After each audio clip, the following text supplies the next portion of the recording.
Boa noite, meus irmãos, a graça e a paz do Senhor. Nós estamos aqui mais uma noite, num momento especial de compartilhar a palavra de Deus em família, né? Esse momento seria o nosso culto no lar.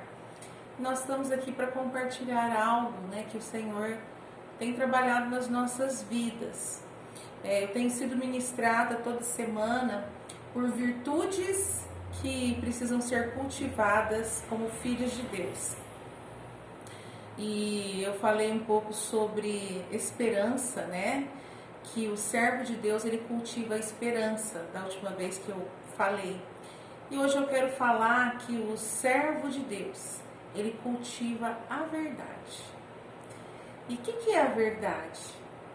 A verdade é você se opor radicalmente contra qualquer engano ou inverdade. Isso que é a verdade. E a palavra de Deus diz que nós fomos chamados para ser filhos do Deus da verdade. Jesus disse: eu sou o caminho, a verdade e a vida, né? Então, a palavra do Senhor, ela tem, né, vários versículos que nos chama a verdade. E o que eu percebi, né, o dia que eu fui ministrada por essa virtude? Que muitas vezes a gente acha que mentira é algo, né, extremamente diferente daquilo que realmente aconteceu. Mas se eu desvio um pouquinho do que aconteceu, também não é verdade. E às vezes a gente tem alguns hábitos, né, na nossa vida.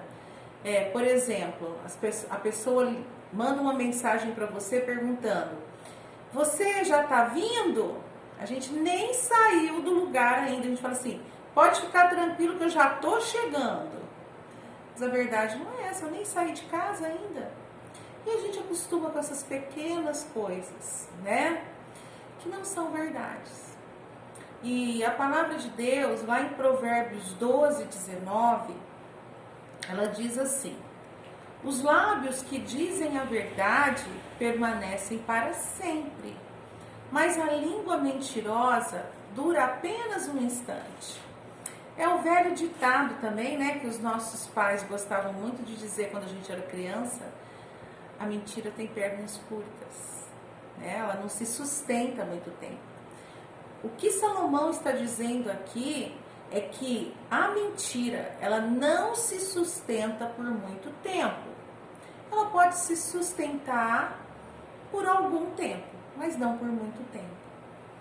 E Jesus também, ele diz o seguinte, nos evangelhos, que aquilo, né, que muitas vezes a gente faz escondido, que a gente quer esconder, né, como a verdade, ela vem um dia ser revelada. Então a palavra de Deus, ela traz esse princípio a respeito da não verdade. Que a mentira, ela não se sustenta por muito tempo. E a pessoa, para mentir, ela tem que ser muito boa. Porque ela mente um pouquinho, depois ela tem que mentir um outro tanto. Então ela tem que ter uma memória muito boa para pensar qual história que ela contou.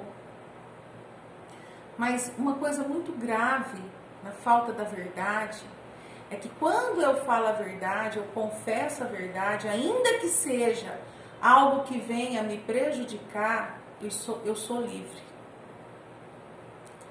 Quando eu confesso a verdade, ainda que seja algo que me prejudique, eu sou livre. Mas quando eu acoberto a verdade, ou quando eu desvio um pouco da verdade, ou quando eu realmente minto, então eu sou prisioneira dessa palavra. E não foi isso que Jesus nos chamou. Jesus nos chamou para liberdade, né? Lá em Gálatas 5:1, Paulo diz: é para a liberdade que Cristo vos libertou. Então, nós não podemos ter essa prática nas nossas vidas como filhos de Deus. Nós precisamos ter a prática da verdade, cultivar a verdade, porque a verdade ela é libertadora. Jesus diz isso também no Evangelho de João, que a verdade vos libertará, né? Então, por isso que os servos de Deus, eles andam na verdade. A terceira carta de João, ele também diz: não há maior prazer do que isso, que ver que os meus filhos estão andando na verdade. Então, é uma virtude que nós temos que cultivar nas nossas vidas. E para isso a gente tem que estar diante do Espírito Santo. A gente tem que perguntar para Ele: Senhor, qual que é a verdade que muitas vezes eu estou evitando ver a respeito de mim mesmo? Quais são as verdades que eu estou distorcendo um pouquinho para ficar confortável, né? E o Espírito Santo vai trazer para você. Eu vou contar, né, uma experiência que eu sempre conto a respeito do grande potencial que a verdade tem. Diz que existia um homem, já contei isso na escola dominical, que ele se converteu ao Senhor. Se converteu, entregou a vida para Jesus, fez o discipulado, lia a Bíblia, orava. Mas que esse homem, ele tinha um hábito na vida dele, um vício, que era o vício do cigarro, não só do cigarro. Ele era um homem que fumava cachimbo, charuto, ele gostava do tabaco, né? Era um tabagista mesmo. E ele era um empresário muito bem sucedido. E uma vez ele dizia, né, vou contar mais rápido, que ele ia na igreja dele e que quando ele chegava para sentar perto de alguém, a pessoa sorria para ele. Mas que ele tinha a impressão que a pessoa pensava assim: lá vem o catimbudo, né? Porque ele tinha assim um cheiro que exalava.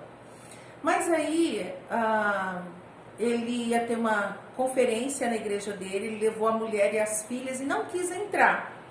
Porque ele começou a pensar nisso, a respeito dele, a respeito desse vício, a respeito do cheiro, a respeito de todas as coisas.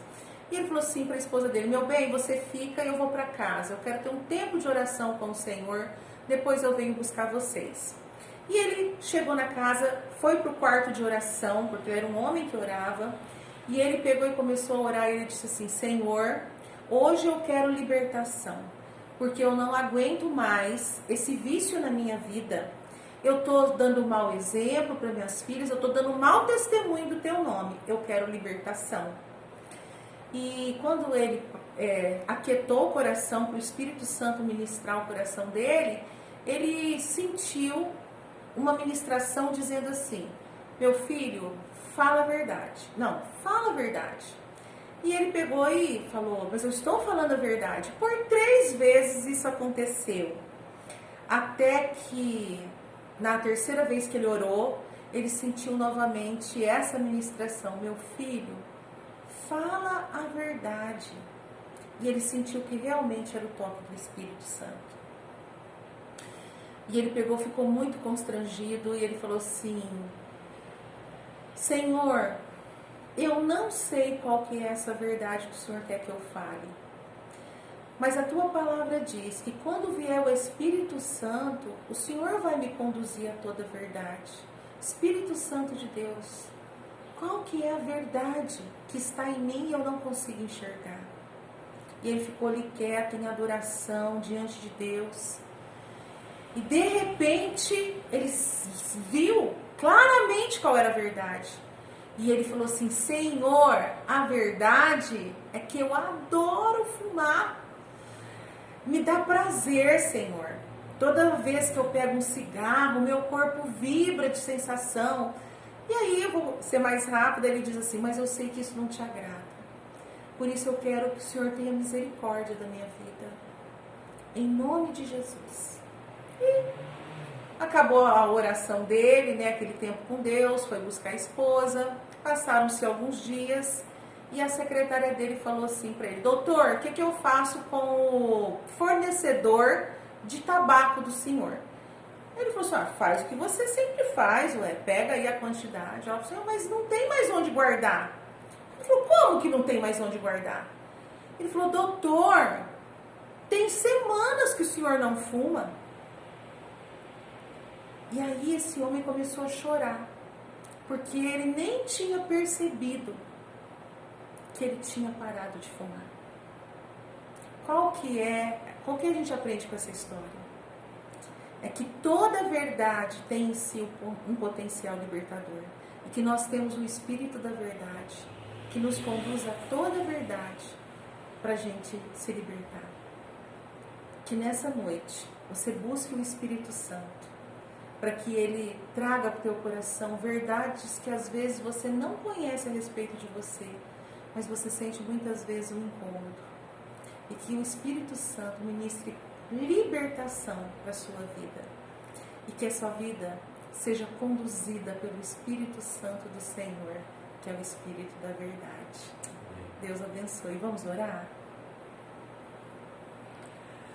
Senhor nosso Deus, neste dia de culto no lar, te agradecemos por esse momento de adoração ao Senhor em família, representando as nossas famílias e a nossa família da fé, Pai, na nossa igreja local. E rogamos-te que nos conduzas às nossas verdades pessoais, nas diversas áreas familiares, ó Deus, ou familiar, para que, ó Pai, sejamos livres de qualquer mentira, de qualquer coisa que não seja, Senhor, verdade diante de Ti. Amém. E, ó Espírito Santo, assim reconsagramos a Ti os nossos lares. Sim. E rogamos-te que aplique esta palavra do Senhor conforme as nossas necessidades, para que as nossas casas sejam da Tua verdade. Sim. Transparentes, ó Deus, Amém. Verdadeiras, autênticas, por mais difíceis que sejam em algumas questões, mas que estejamos sobre a vontade ou a verdade do Senhor. Amém. Muito obrigado, ó Deus, pela Tua palavra. Muito obrigado pelas nossas famílias. As colocamos mais esta noite no Teu altar de graças, muito agradecidos, e rogando-te para que sejamos instrumentos de bênçãos de tantas famílias que nos rodeiam. Amém. E não tem esse privilégio que nós temos de conhecer ao Senhor e de termos a Tua palavra, que sim, é Deus, a verdade. No poder do nome de Jesus. Amém. Deus abençoe, meus queridos. Fiquem na paz do Senhor. Deus abençoe. Um grande abraço.